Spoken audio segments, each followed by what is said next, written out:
ayan mga kabady, good afternoon. Another day, another blessing, and another vlog. So, hatira natin ng ulam si Marcos muna bago tayo pumunta dun sa Kubo. So, ayun mga kabady, hinatiran lang namin si Marcos ng food. Tapos pupunta tayo ngayon dun sa Kubo. Papakita ko sa inyo mga kabady. Kasi schedule din namin kailan i-deliver. Dapat ipas. Ito mga kabady, yung Kubo. Ito po ba yun? Ito ba yun? Ito kuya no? Ayun. Yung mga kabady. Dito kasi, ang taas niya kuya, elevated kasi siya. So, possible hanggang dito yung taas. Oh. No, pinaka ano. Yung... Pero ilang step kaya yung pwedeng ano dito po? So, kung kaya ba yun? So, tingnan namin estimation. Anong taas niya? Hanggang dito po. May 3 step lang yun. 3 step lang po. Oh, 3 step lang ba yun? Hanggang dito? 3 step? No. 3 step lang po. 3 step lang.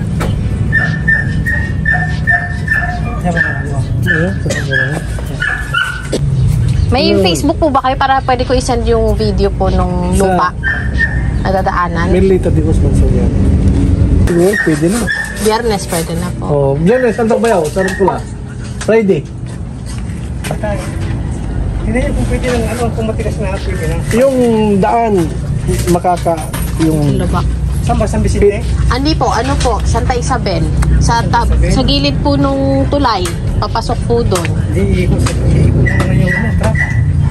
Sa Kabiyaw. Kasi yung...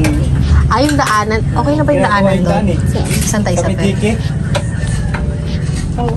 Okay na. Nadadaanan na po eh. Okay na po. Mga truck. Pumapasok na po. Yung ginagawang dike. Opo, okay na po. Doon na lang po yung daan kasi mas malapit. Sige po. Bali, anong po size nga po ulit nito kuya? 6x12. 12.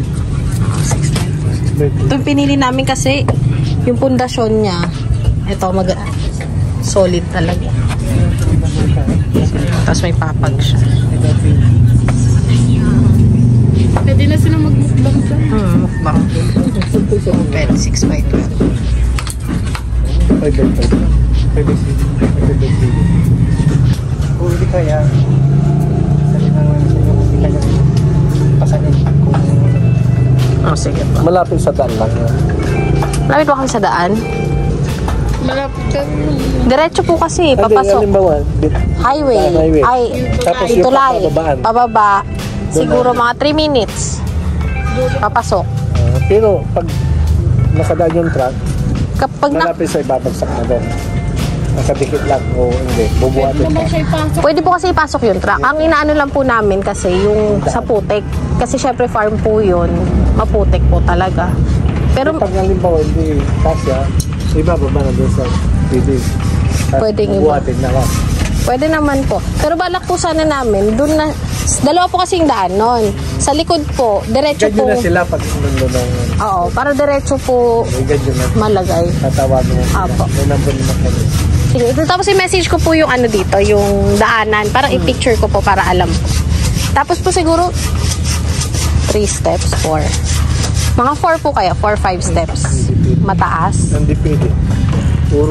Oro, plata, mata, oro. Hindi pwede yung mata. Pag matanda, oro, plata, mata. Di ba po ba pag tatlo hindi pwede? Oro, plata, mata. Hindi pwede yung mata. Kailangan tatlo, tapos anin. Talaga ba? Yung mga matatanda. Kaya po kung naniniwala kayo. Ano? Oro, plata, mata. Sige po. Oro, plata, mata. Babarni siya na lang po ulit to. Sige po. Tawag na lang po ako sa inyo. Tagal ko rin po kasi laging nag-uulan kaya hindi ko rin po talaga pinapakatid. Masasayang lang din. Baka lumubog po kayo kasalanan pa po namin. Pero mayroon kami dito yung bukit.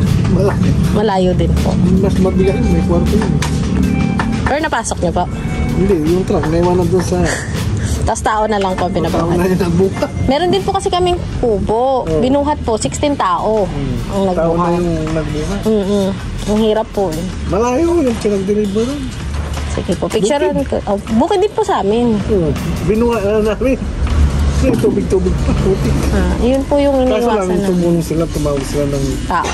10 yata. 10 pa. Sige. Kasi gano'n, mabigat, lumipot ko eh.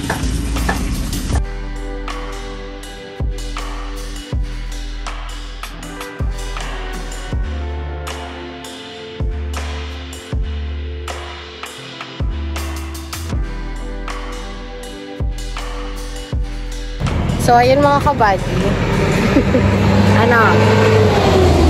Yun, nakita nyo na yung kubo natin na ilalagay dun sa farm.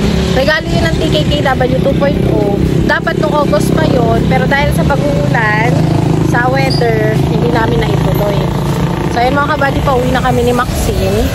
So, update ko na lang yung TKKW kasi kumukuha rin kami ng taong gagawa doon sa Lucky Farm para dun sa pagpapatungan. Kasi may plano si Maki, kausap naman lang si Tito Raddy. Tapos yung TKKW tungkol dito. So, ayun yung update mga kabady. Sinusure lang nila na okay lang din yung Sinusure din nila mga kabady kung okay lang din yung dadaanan ng truck nila kasi baka mabalahu daw sila. Tapos nagpapahanda sila ng 6 na tao. So, sabihan ko na lang si Maki. So, kailangan muna maayos yung paglalagyan bago ipa-deliver yun. So, nakita nyo mga kabady, maluwag siya. 6x12 siya mga kabady. Wait lang, may truck. Mamaya na ulit. Bye. This is the Puto Bongbong. Ano sa atin? Special, no? All in. Ilang order? So, si Mara. Ikaw. O mag-share na kayo, Mara. Tita ako. 4 na lang. Siguro din mo ubusin ha. Share mo lang sila ate Bet na. Ate, 4 na order po. Yung with cheese and condensed. Meron po.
Kasama si Boss Baby. Yes, Boss Baby, you say, hi guys! Welcome back to my channel. Ayan na naman siya. Nakangiti na naman siya. Noah! Ayan naman talaga eh. Noah! Ba? Ano? That's it. Inom ka, Coco. Inom ka, Coco. Ito din. Kain sila ni Mama Bet niya. Sit down siya. Opa. Sasabay yan. Iyakin mo daw siya, Maxine. Kain na. Haba ng huso. Inaabot ng kamay. Pwede. Ginaasa mo na naman siya. Hindi pwede. Ay, lang na. Let's eat. Ano We're eating the kalamay. Ay, kalamay. The ano? Puto bongbong. So, malaman ni Maxine kung paano daw niluluto. Titinda ata siya. Maxo! Mas gusto ko yung cheese lang. Ayoko talaga nung latik. Hindi ko alam ba't di ko bet yung latik. Tapos ayun. Kaya ako inano yung... Kasi akala ko yun yung kakainin niyo. Ba't di nyo kinain yung may datik? Hindi ko naman alam. Kala ko isa yun eh. Kaya ako nilagyan ng isang may latik kasi alam ko sila ate bet. Di ba parang bet nila yung mga ganyang... Ba, hindi pares. Yan. Hindi, yun. Kuha siya ng latte. Tapos sugar lang. Tapos sugar yung nilagay. Ah, ganyan din. Pero yung babaw. Latte. Latik cheese at saka sugar. Hindi ko talaga bet yung latik. Sorry naman guys. Parang siyang nasunog na ano na. Tama ko. Siya. Yung gata lang yun na dinanong gano'n. Ito, ganyan na lang. Latte. So ba't ubusin mo na yan? Maxine, ubusin na yan. Pinalo ni Ate Bet. Ay, natin. Tinignan niya si Noah, baka daw binubo.